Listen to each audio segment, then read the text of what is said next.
Allez, une petite vidéo pour vous parler d'une petite réflexion, d'un petit sujet pour vous amener en réflexion. Je voudrais parler un peu de faire le vide en soi. Comment faire le vide en soi? Aujourd'hui, nous sommes envahis par tout ce qui est réseaux sociaux, par que ce soit tous les médias, télé, tous les gens autour de vous. On vous parle sans arrêt, on vous dit sans arrêt ce que vous devez faire, ce que vous avez à faire. Mais quand est-ce qu'on décide soi-même? À un moment donné, il va falloir faire un peu le barrage à tout ce que la société nous envoie pour pouvoir aller connaître nos vrais besoins et surtout se reconnaître, donc qui l'on est. Car comment savoir qui l'on est si à un moment donné on ne se met pas en silence et on n'arrête pas tout ce brouhaha qui n'a souvent d'ailleurs qu'un seul but et un seul intérêt, vous faire consommer et vous mettre au service de d'autres du gouvernement, d'autres subordinations que la vôtre.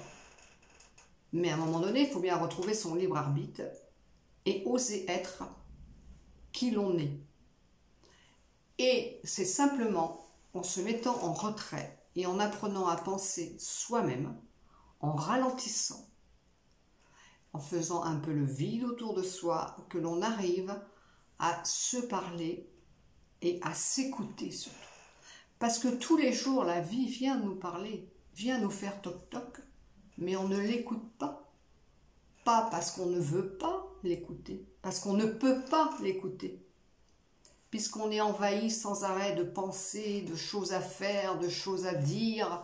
Mais à un moment donné, l'univers et la vie nous parlent, mais on ne peut pas l'entendre. Donc pour l'entendre, il faut simplement ralentir, faire le vide.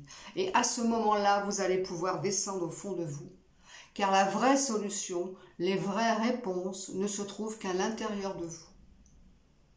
Puisqu'à ce moment-là, vous allez rentrer en connexion avec votre âme, qui va vraiment pouvoir s'exprimer et vous amener sur le chemin de votre vérité, de ce que vous êtes venu faire ici.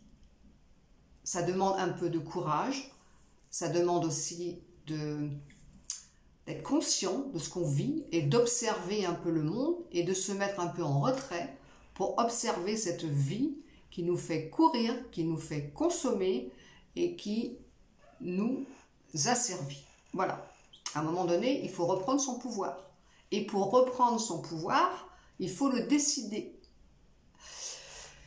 On ne peut pas se connaître si on n'apprend pas à ralentir et à s'écouter. Ça, c'est la base. Donc ça demande, on a souvent peur de tomber dans ce vide, dans ce silence.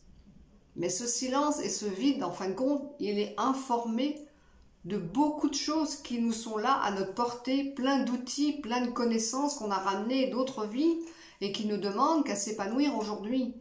Mais simplement, il faut descendre pour aller trouver ces trésors. Et les trésors de votre vie se trouvent à l'intérieur de vous. Personne ne pourra vous les apporter, surtout pas à l'extérieur. On peut vous éclairer pour y aller, mais c'est seul de vous à vous, votre grande descente à l'intérieur de vous, qui vous permettra de vous révéler au meilleur de qui vous êtes. Donc n'hésitez pas à faire le vide et surtout soyez clair. Ne laissez pas votre pouvoir aux autres car on le prendra. Reprenez votre propre pouvoir et vous en avez tous car nous sommes tous des êtres de lumière. Mais cette lumière, elle part de l'intérieur. Donc je vous souhaite une bonne descente vers l'intérieur et je vous dis à la prochaine. Ciao, ciao!